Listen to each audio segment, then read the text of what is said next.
बीडच्या घाटनांदूर येथील ज्ञानेश्वर वाकडे खून प्रकरणी 7 आरोपींवर गुन्हे दाखल झाल्यानंतर वाकडे कुटुंबियांनी तब्बल 12 तासांनंतर ठिय्या आंदोलन तात्पुरतं स्थगित केलंय।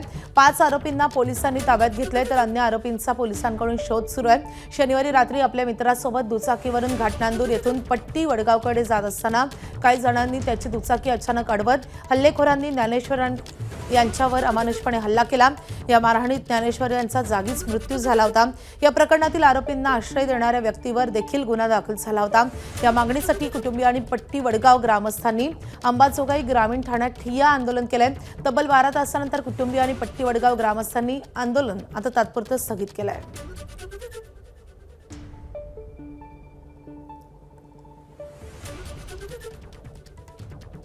जे घटना घडली ते अत्यंत दुर्दैव आहे। त्याबद्दल आम्ही पण सिरियस घेतलेला आहे आणि आम्ही लवकरात लवकर त्यांच्या जास्त निष्पन्न करून गुन्हेगारांना त्यांच्यावर कडक कलम लावून इमिडिएटली चार्जशीट करून आणि कोर्टाला विनंती करून लवकरात त्यांची शिक्षा करण्याचा प्रयत्न चालू आहे।